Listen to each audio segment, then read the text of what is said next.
네, 이번 주는 대표 해외 주들의 성과를 나타낸 순위를 살펴보는 시간입니다. 가만히 뭐 어떤 일이 있었는지 하나하나 살펴볼 거고요. 저는 순위를 달리는 남자 순달람 한준몽입니다. 네, 증시가 아주 뜨겁습니다. 물가도 딱히 안 잡히고 있어서 금리 인하 기대감도 높지 않은 상황인데요. 그래도 참 놀라운 성과인 것 같습니다. 고금리 부담을 타개할 만한 높은 성장이 기대되는 분야가 있기 때문에 이런 현상이 나오는 것이겠죠. 그리고 이 분야는 이제는 모두가 아실 테지만 바로 AI입니다. 순달람이 만 1년 동안 이 AI에 대해서 계속 강조드렸던 것에 나름 뿌듯함을 느끼기도 합니다만 과연 대한민국 투자자분들도 이런 흐름에 동참을 하고 있으실지 갑자기 좀 궁금해지더라고요. 그래서 오늘은 준비를 한번 해봤습니다. 자, 오늘 제가 알려드릴 순위는요. 올해 대한민국 투자자 순매수 상위 종목 탑10 여기 올라가고 있습니다. 오랜만에 좀 보여드리는 것 같은데요. 한번 순위들을 쭉 한번 보시면 역시나 익숙한 종목들이 많이들 있는 것 같습니다. 거의 항상 순매수 1위를 기록하고 있는 주식은 테슬라인 것 같아요. 항상 1위인 것 같습니다. 2월이 다 끝나기도 전에 벌써 순매수 금액이 8,300억을 돌파했습니다. 조금 밑에 여기 4위에 기록되어 있는 TSLL의 경우에도 사실상 테슬라에 투자한 것이라고 봐야 되기 때문에 둘을 합치면 거의 1조 원에 가까운 금액이라고 할 수 있겠죠. 테슬라가 아무래도 매그니피선트 7, 이른바 빅테크 7공주의 멤버이긴 하지만 그중에서도 주가가 올해 정말 안 좋기 때문에 그래서 이제는 오를 때가 된 게 아닌가? 언제까지 외면만 받을까 하는 기대심이 아무래도 좀 가장 큰 것 같고요. 무엇보다 순달람이 지난번 테슬라 방송에서 테슬라야말로 찐 AI 기업이다라는 점을 강조드린 적이 있었는데요. 이 부분을 감안하면 향후의 시장에서 테슬라를 단순히 전기차 기업이 아니라 현실 세계를 위한 진정한 AI 기업임을 인지하는 날이 올 것이다 라고 생각합니다. 실제로 FSD, 자율주행 기술, FSD의 새로운 버전인 버전 12가 몇 주 안에 크게 확대될 전망이기도 하니까요. 이런 기대감이 있는 게 아닌가 싶습니다. 사실상 테슬라에 대한 기대감도 역시 AI라고 봐야 할 테니까 여기 리스트에 있는 거의 모든 종목들이 AI 관련 기대감이 묻어 있다라고 보시면 될 것 같아요. 다 AI잖아요. 네, 그리고 이 중에서 가장 많이 오른 종목이 바로 6위에 있는 여기 슈퍼 마이크로 컴퓨터라는 기업입니다. 이 종목은 엔비디아로부터 GPU를 받아서 서버의 형태로 구성하는 OEM 제조업체라고 생각하시면 됩니다. 그러니까 결국 엔비디아 GPU 수요가 많아야 매출이 많이 나오는 구조니까요. 그래서 오늘은 AI 시대에 있어서 가장 곽강받는 기업, 여기 있는 엔비디아에 대한 이야기로 오랜만에 달려보겠습니다. 사실 제가 엔비디아 공부는 계속 하고는 지금 있는데 마지막 엔비디아 방송이 작년 8월이더라고요. 그래서 오늘은 그때 이후로 상황이 어떻게 되고 있는지 AS 방송이라고 생각하시면 될 것 같아요. 자, 제가 처음으로 보내드리는 차트가 여기 두 가지가 여기 있을 것 같은데 제목에서 보듯이 여기 제목 보듯이 AI가 세상을 집어삼키고 있다라는 겁니다. AI eating the world라고 제가 적어놨죠. 먼저 여기 오른쪽 이 차트를 보시면 이게 매월 전 세계 언론에서 AI라는 단어를 언급한 횟수가 얼마나 될까? 이걸 전부 다 합산해 본 겁니다. AI라는 단어가 글로벌 뉴스에서 언급되는 횟수는 결국 세상 사람들이 AI에 대한 관심이 지금 얼마나 높은지를 나타내는 바로미터라고 할 수 있겠죠. 작년 12월 조금 이렇게 낮아졌었는데 이렇게 좀 낮아지는가 싶더니 올해 1월에 다시 신기록을 달성했습니다. 아무래도 12월은 서구권에서 연휴가 좀 길다 보니까 그런 거라고 생각하고요. 그리고 중요한 것은 이번 달이 아직 일주일 정도 더 남아있음에도 벌써 이 정도고 이 페이스를 유지하면 다시 신기록을 좀 달성할 것 같고요. 이렇게 되면은 AI에 대한 관심이 지속되게 된다면 결국 이 AI 혁명을 만들어냈던 챗GPT에 대한 관심도도 유지될 가능성이 높습니다. 제가 굳이 챗GPT에 대해서 언급을 드린 이유는요. 이 왼쪽 그래프를 확인하시면 되는데요. 이 왼쪽 그래프를 확인하시면 구글에서 챗GPT를 검색한 빈도 숫자가 굉장히 묘하게 S&P 500 주가 지수를 선행하는 트렌드를 제가 발견해서 그렇습니다. 여기서 초록색 선이 챗GPT에 대한 검색 트렌드고요. 검정색 선이 S&P 500 주가 지수입니다. 제가 15주 후행하게 S&P 500을 그려냈더니 이 두 지표가 굉장히 비슷하게 추세를 이어가고 있다는 겁니다. 하지만 이것대로 앞으로 미래가 펼쳐질 것은 펼쳐질 것은 아니다라는 말씀을 드리고요. 지금까지의 좋은 시장 상황을 만든 것은 챗GPT에 대한 관심도가 크지 않았냐라는 뜻에서 제가 이 표를 보여드렸습니다. 그럼 그 이후로는 이러한 챗봇뿐만 아니라 여러 방면에 있어서 AI 서비스들이 출현하고 그것으로 인해서 생산성이 올라가고 효율이 올라가고 이런 뒤따라오는 현상이 있어야 AI 열풍이 이어질 수 있다라고 저는 생각하는데요. 그리고 그런 서비스를 가장 잘 만들어낼 수 있는 역량을 지닌 기업들이 다름 아닌 글로벌 빅테크, 이른바 매그니피선트 7입니다. 시장 역시 이 현상을 아주 잘 알고 있기 때문에요. 현재 S&P 500 지수에서 이 7개의 기업이 차지하고 있는 시가총액 비중이 무려 31%에 달하는 상황입니다. 500개 기업 중에 7개 기업이 30%가 넘는다는 거예요. 최근 몇 년 동안 가장 높은 수치이기도 하고요. 이만큼이나 주식시장에 쏠림 현상이 있다는 건데 이것은 비단 빅테크만의 전유물은 아니었습니다. 아까 말씀드린 엔비디아 관련주가 슈퍼마이크로 컴퓨팅이 있었잖아요. 이 기업의 경우에는 거의 예전에 게임스탑을 연상시킬 정도로 주가 상승률이 아주 치솟았습니다. 여기 이 그래프, 바로 이 그래프 보시면 되는데 슈퍼마이크로 컴퓨팅의 주가 수익률입니다.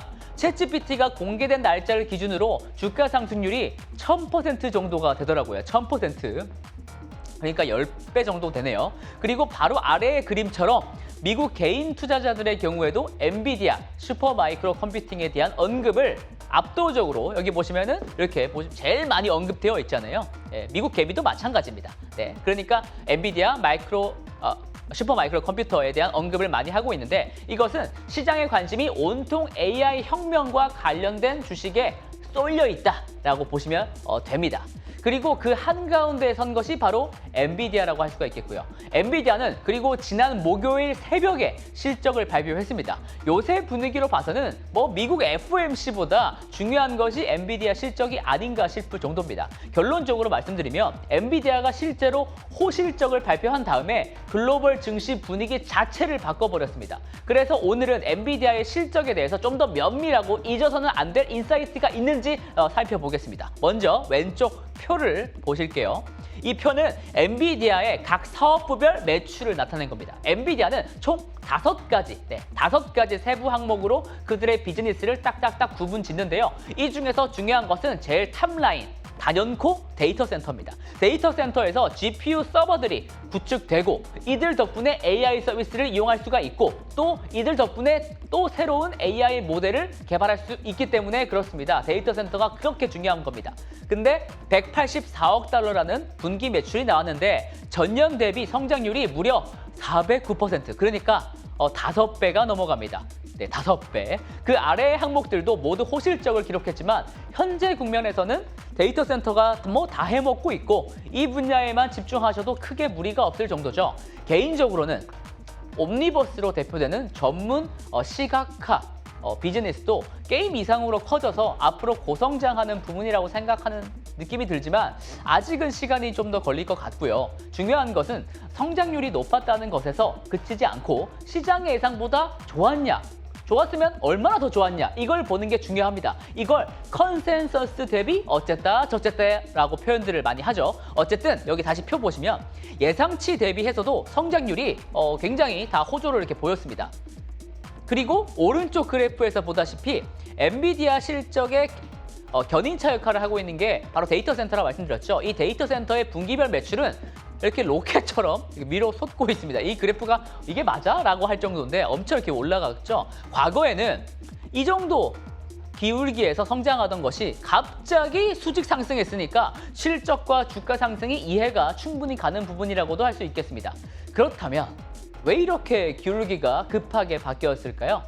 물론 AIS1 GPU 판매 때문입니다. 근데 이 GPU를 사가는 고객들의 구성이 엄청나게 다양해졌다는 것을 생각하셔야 됩니다. 과거에는 마이크로소프트, 구글과 같은 클라우드 서비스 제공자와 그리고 메타와 같은 인터넷 플랫폼 기업들이 GPU를 많이 사갔다고 하면 이제는 일반 기업들도 엔비디아에게 전화를 걸고 있습니다. 실제로 테슬라의 경우에도 엔비디아 GPU를 대량으로 사가는 주요 고객이기도 하고요. 글로벌 광고 대행사 중 최고라 꼽히는 WPP라는 회사도 엔비디아 제품을 이용하고 있기도 합니다. 그리고 신약을 개발하는 헬스케어 기업들도 마찬가지고요. 순달람이 강조드렸듯 AI는 모든 분야, 모든 산업에서 생산성을 혁신하는 전기와도 같은 존재라고 생각하시면 됩니다. 전기가 없이 어떻게 살았을까를 상상하는 것이 쉽지 않듯이 AI를 적용하고 적용하지 않고는 정말 기업들의 실존적 문제로 다가섰기 때문에요. 이들로부터의 매출도 장기간 지속적으로 발생할 것이다 라고 생각이 듭니다. 사실상 모든 산업, 모든 기업이 AI를 도입하게 된다면 이것은 결국 수천조 원 규모의 시장이 엔비디아에게 열리는 것이라고 할 수가 있겠습니다. 어쨌든 가장 왼쪽에 있는 클라우드 서비스 제공자가 아직은 가장 큰 손인데요. 이들은 초거대 데이터 센터를 인프라로 갖고 있는 존재들입니다. 그런데 이들이 갖고 있는 대부분의 프로세서는 아직도 CPU가 많아요. 근데 이 규모가 약 1,300조 원의 규모가 뭐만 하면 조원이죠. 1,300조 원 정도의 어마어마한 규모를 자랑합니다. 근데 AI 시대로 와서는 이것이 GPU로 상당 부분 교체가 되어야 하는데요. AI 연산에 GPU가 강점이 있을 뿐만 아니라 기존 데이터 센터 시스템보다 에너지도 절감되고 데이터 처리 비용도 절감돼서 절감되는 비용이 한 20분의 1로 절감된다고 하더라고요. 그러니까 엄청난 효율을 보이기 때문에 GPU로 많이 바뀌는 겁니다. 그리고 그 수혜를 엔비디아가 보는 거고요. 이 가운데 그림을 보시면 메타의 경우를 떠올리시면 됩니다. 이 가운데 그림. 인스타그램이든 페이스북이든 최근에 사용하시다 보면 올라오는 광고가 좀 유익해졌다는 생각 안 들으세요? 저는 옛날만 하더라도 광고는 그냥 휙휙 바로 이렇게 넘겨버렸는데 요새는 좀 혹할 만한 광고가 저한테 많이 뜨더라고요. 그래서 실제로 구매로 이어진 경우도 종종 있었습니다. 근데 이것은 그만큼 메타가 이용자들의 앱 사용 패턴을 읽고 제가 좋아할 만한 광고를 딱딱딱 추천해주는 이른바 딥러닝 추천 모델을 잘 갖추고 있기 때문에 그렇습니다. 이렇게 AI 덕분에 광고 효과가 올라가게 되면 당연하게도 광고료는 올라가게 되겠죠. 그래서 메타가 몇 주 전에 실적을 발표할 때 시장을 놀래킬 정도의 깜짝 어닝 서프라이즈를 기록했던 겁니다. 그 이후에 주가 흐름도 굉장히 좋았고요. 이렇게 세 가지 집단으로부터 나오는 수요 예상 덕분에 젠슨항은 이런 담대한 예측을 했습니다. 앞으로 전 세계 데이터 센터 인프라 설치 기반은 향후 5년간 1조 달러에서 2조 달러로 2배 늘어난다는 겁니다. 상황이 이렇다 보니까 엔비디아의 데이터 센터 매출 비중은 끝도 없이 상승하고 있습니다. 여기서 왼쪽 그래프 쪽으로 한번 가보실게요. 이 그래프를 보시면 이게 각 사업부별로 전체 매출에서 차지하는 비중을 나타내 본 겁니다. 아까 5가지 사업부가 있다고 그랬잖아요. 4년 전만 하더라도 데이터 센터 비중을 보시면 이 초록색 가장 왼쪽 보시면 30% 남짓이었습니다. 이때만 하더라도 그래픽카드라는 단어가 더 많이 쓰였고 게임 수요가 제일 중요했거든요. 하지만 지금은요 무려 83%입니다. 근데 여기서 중요한 점은요 바로 수익성에 대한 얘기입니다. 기본적으로 데이터 센터에 쓰일 GPU는 고가의 제품입니다. 고가의 제품은 판매자 입장에서 마진이 높죠. 그러니까 오른쪽 그래프, 이 그래프에서 보듯이 매출 총이익률, 그러니까 매출 총 마진이 이렇게나 계속 올라가고 있습니다. 여기서 검정색 선이 매출 총이익률인데요. 무려 이번 분기에 77%를 기록했습니다. 기본적으로 엔비디아는 전통적인 소프트웨어 회사가 아닌데도 이런 마진을 기록하는 것이 경이로울 정도인데요. 과거에는 이렇게 마진 1% 올리는 것도 분기마다 1% 올리는 것도 이렇게 힘겨웠는데 AI 혁명 이후로는 이렇게 매 분기마다 2% 이상씩 마진율이 올라가고 있습니다. 마진이 과거 평균보다 높아진다는 것은 주식 투자 입장에서 보통 밸류에이션 멀티플의 상향으로 이어지게 됩니다. 적정 PR이 올라갈 수 있다는 말이 되겠습니다. 이 점을 반드시 유념하셔야 되고요. 그리고 제가 또 주목하는 것은 바로 지역별 매출입니다. 결론부터 말씀드리면요. 미국 비중은 올라가고 중국 매출 비중은 매우 크게 줄었습니다. 이제 엔비디아 매출에서 중국이 차지하는 비중은 10%가 채 안 됩니다. 과거에는 20% 이상이었거든요. 그러니까 미국과 중국의 분쟁에 있어서의 리스크는 이제 미미한 문제가 되어버렸다고 할 수 있습니다. 반면 미국 비중이 이렇게 초록색인데요. 크게 늘어났잖아요. 이렇게 크게 늘어난 것은 글로벌 빅테크들이 다 미국 회사이기 때문에 그렇습니다. 그리고 이 회사들의 데이터 센터에 쓰일 GPU를 이 친구들이 다 쓸어 담았기 때문에 그렇습니다. 하지만 제가 더 주목하고 싶은 분야는 바로 기타 국가로 불리는 부분입니다. 여기서 오른쪽 그래프를 한번 보실게요. 여기서 검정색 막대가 바로 기타 국가의 영역인데요. 미국만큼은 아니지만 이번 분기 성장률이 241%에 달했습니다. 중국에서의 매출 감소를 상쇄하듯이 바통을 이어받은 분야가 바로 이 기타 국가인데요. 이 기타 국가에 해당하는 대표적인 국가로는 일본, 프랑스, 그리고 제가 중요시 여기는 중동 지역 국가들이 있습니다. 젠슨항은 2월 11일 두바이에서 열린 세계 정부 정상회의에 참여한 적이 있습니다. 더 이상 일반적인 테크 회사의 CEO가 아니라 AI 기술혁명의 최전선에 서 있는 대표격으로 여기 자리한 것인데요. 그는 이 자리에서 이렇게 말했습니다. 모든 국가들이 모두 각자의 AI를 만들 것이라고요. 왜냐하면 모든 국가들은 그 국가에서 생산된 데이터를 본인들이 직접 활용하고 싶다라는 겁니다. 이른바 데이터 주권의 중요성을 설파한 것인데요. 실제로 많은 기업들이 챗GPT를 사내에서 자유롭게 활용하지 못하게 막아놓기도 했지 않습니까? 기업의 민감한 데이터가 혹시 유출이 되지 않을까 우려하는 것입니다. 그래서 모든 지역에서 생성 AI를 지원하기 위한 자체적인 인프라, 즉 AI 공장이 자체적으로 많이 생겨날 것이다라는 점입니다. 보통 이런 정상회의에 참여하고 나서는 거기에 참여한 많은 정부 고위 대표단들과 마쿠에서 여기 연단에 선 게 아니라 마쿠에서 미팅을 진행하게 되는데요. 그러니까 현재 기준으로 해서 전 세계에서 국가별 AI 개발 전략을 가장 잘 알고 있는 사람은 젠슨항과 오픈AI의 샘 알트만일 겁니다. 그러니까 젠슨항의 엔비디아는 각 국가들을 지원할 수 있는 방향과 제품 개발 로드맵에 있어서 다른 경쟁자보다 우위에 설 것이라 저는 생각합니다. 엄청난 실적을 기록한 이후에 주가는 두 자릿수 폭등을 했고요. 시가총액이 거의 2조 달러에 근접한 상황이더라고요. 그러면 너무 올랐네. 이제는 못 사겠다. 라고만 생각하지 마시고 제가 지금 보여드릴 차트를 한번 참고해 주시길 바랍니다. 여기서 왼쪽 그래프를 보시면 여러 빅테크들과 엔비디아의 현재 밸류에이션을 한번 비교를 해봤습니다. 선행 12개월 실적, 그러니까 향후 1년 동안 엔비디아가 벌어들일 것 같은 순이익을 기준으로 PER을 계산해보면요. 현재 33배 정도 합니다. 네. 근데 아마존을 제외한 다른 빅테크들 대비해서도 높은 수치는 맞거든요. PER이. 그런데 여기다가 장기 성장률의 개념을 더한 G가 그렇습니다. PEG라는 지표로 분류를 하게 되면 상황은 바로 역전됩니다. 이 PEG라는 지표는 전설적인 투자자 피터 린치가 애정했던 지표인데요. 이 경우에 엔비디아의 PEG는 1에 불과합니다. AMD가 1.5, 애플이 무려 2가 넘어간다는 것에서 상대적으로 오히려 엔비디아가 저렴하다라고 볼 수도 있는 것이죠. 그리고 엔비디아의 역사적인 밸류에이션을 그려봐도 현재의 33배라는 PER은 결코 높지 않습니다. 오른쪽 그래프 보시면 돼요. 5년 평균 PER이 40배였으니까 말입니다. 물론 지금은 고금리 상황이고 지난 5년 동안은 저금리인 상황이 더 많았으니까 애플 투 애플 비교는 할 수 없지만 과거랑 비교해서 엔비디아가 갖고 있는 수익성이라든가 미래 매출 성장성이라든가 이런 부분이 확 바뀐 것도 사실입니다. 그러니까 지금 평균보다 낫다라는 거죠. 그래도 우려하실 만한 리스크가 있을 거기 때문에 제가 두 가지만 짚어드리려고 하는데요.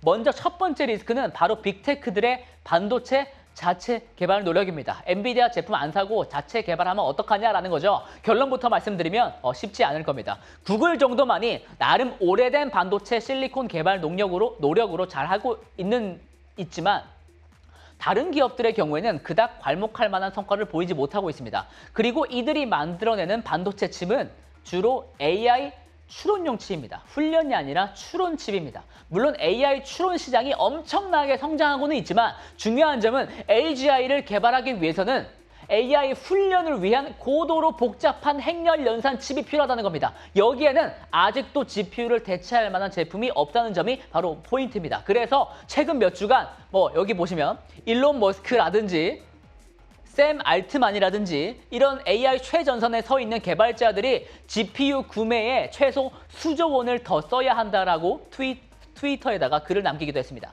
밑에 있는 이 그래프는 밑에 있는 길쭉한 그래프 있죠? 이 그래프는 작년에 엔비디아의 H100을 얼마나 사들였는지 나타낸 표입니다. 메타가 무려 15만 개의 H100 GPU를 엔비디아로부터 사들였습니다. H100이 최신형이에요. 그리고 약 한 달 전에 메타의 CEO인 주커버거는 올해 여기에다가 20만 개를 더 사겠다고 공언하기도 했습니다. 작년에 15만 개, 올해 20만 개 사겠다는 거예요. 만약 메타가 자체적으로 개발한 반도체 칩으로 AI 훈련을 위해서 GPU를 대체할 수가 있다면 이 정도의 구매 결정은 안 내렸지 않았을까요? 네, 그만큼 GPU가 아직도 유용하다, 많이 유용하다라는 거고요. 그리고 두 번째 리스크는 바로 근본적인 문제입니다. 언젠가는 이 분야가 성장이 둔화되지 않을까라는 건데요. 이 또한 저는 걱정하지 않아도 되는 문제라고 지금은 생각합니다. 일전에 말씀드렸듯 AI는 모든 산업, 모든 기업에 쓰일 것이고 실제로 엔비디아는 매우 다양한 기업들과 이미 비즈니스를 하고 있습니다. 이미. 특히 유망한 분야가 바로 이 자율주행 그리고 헬스케어라고 생각하는데요. 현재 자율주행을 연구하는 거의 모든 자동차 업계가 엔비디아와 협력 중인 상황입니다. 이미 자동차 업계가 엔비디아 데이터 센터 비즈니스에 벌어다 주는 돈이 연간 수조 원이 넘어갑니다. 테슬라의 경쟁자는 구글도 GM도 아닌 엔비디아가 될 가능성이 일단은 높습니다. 그리고 헬스케어의 경우에도 신약 개발에 있어서 AI 활용도가 엄청나고요. 그리고 중요한 점 바로 이겁니다. 엔비디아는 지난 10년 동안 매년 헬스케어 컨퍼런스에 참여했고 또 관련 논문도 다수 출판했을 정도로 진심인 기업입니다. 바이오의 진심입니다. 준비된 자에게 기회가 오듯이 바로 그 순간을 지금 엔비디아가 즐기고 있는 것 같습니다. 그리고 왼쪽 그래프를 보시면 이 그래프가 브로드컴 아시죠? 방송도 했었는데 브로드컴의 AI 특화 반도체 설계 사업 매출과 그 이익 비중을 추정한 그래프거든요. 테슬라나 마이크로소프트 그리고 메타의 경우 브로드컴과 공동으로 AI 칩을 개발합니다. 근데 그것과 관련된 매출이라고 보시면 됩니다. 이 분야가 브로드컴에게 있어서 최근 엄청 짭짤한 수익원인데요. 내년쯤이면 10조 원이 넘어가는 수익을 여기서 창출할 것으로 보이는 비즈니스입니다. 알짜 비즈니스예요. 근데 엔비디아는 이 시장마저 가져가려고 합니다. 뭐 다 가져가진 못하겠지만 상당 부분 많이 가져가려고 합니다. 실제로 엔비디아는 최근 데이터 센터 3사와 오픈 AI의 대표자들과 논의를 했다고 하는데요. 빅테크들이 자체 칩을 개발한다고 하니까 거기에 가서 야 우리가 도와줄게 라고 말하는 거죠. 물론 이게 성사가 된다고 하면 엔비디아 입장에서는 또 다른 매출처가 생기는 겁니다.